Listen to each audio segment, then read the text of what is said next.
పిలాతు అడిగాడు, ఏం చేయమంటారు, ఇతను నీతిమంతులాగా నాకు కనపడుతున్నాడంటే, అతని రక్తం మా మీదను మా పిల్లల మీద ఉండని, అతను మాత్రం మీరు సిలువేసి చంపాల్సిందే. ఎంత భయంకరంగా తయారైపోయారండి అండి. అన్నం పెట్టిన చేయిని నరకేయాలని చూశారండి. ఏ నోరైతే జీవజలపు మాటలను అందించి వాళ్ళందరినీ బ్రతికింప చేసిందో, ఏ చెయ్యి అయితే వాళ్ళందరికీ ఆహారాన్ని ఇచ్చిందో, ఏ చేతులు అయితే వాళ్ళందరినీ స్వస్థతపరిచిందో, ఏ కాలు అయితే వాళ్ళ ఇంటి దాకా వెళ్ళి వాళ్ళని బాగు చేసిందో, ఏ ఏ ఏ ఆకారం అయితే వారి యుద్ధకు వెళ్ళి వారికి కావలసిన సమస్తం అనుగ్రహించిందో, వారందరూ కలిసి ప్రభుని తిరస్కరించారు. వారందరూ కలిసి ప్రభుని అవమానించారు. ఇప్పుడు ఈ పరిస్థితిలో ఇలాంటి కేటగిరీస్ ఉన్న ప్రజలు అక్కడ ఉన్నారు.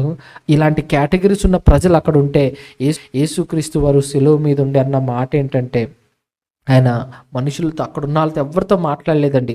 శిలువ మీదకి ఎక్కిన తర్వాత ఆయన మాట్లాడిన మొట్టమొదటి మాటే ప్రార్థన అండి. అది ప్రార్థన చేశాడు. ఏమన్నా తెలుసా? తండ్రి, వీరేమి చేయుచున్నారో వీరికి తెలీదు,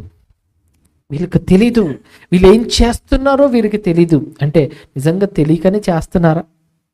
వాళ్ళకి తెలియకనే ఇవన్నీ చేస్తున్నారండి? అన్నీ తెలుసండి. ఇప్పుడు రోమ సైనికులకు తెలీదా అది యేసుప్రభు అని? ఆయనను కొడుతున్నాము, భయంకరంగా హింసిస్తున్నామని తెలీదా వాళ్ళకు? తెలుసు, తెలిసి అన్ని చేస్తున్నారు. అయితే యేసుక్రీస్తు వారు మాత్రం ప్రార్థన చేస్తూ, తండ్రి, వీరేమి చేయుచున్నారో వీరికి తెలీదు, వీరిని క్షమించు అని దేవునికి ప్రార్థన చేశాడు.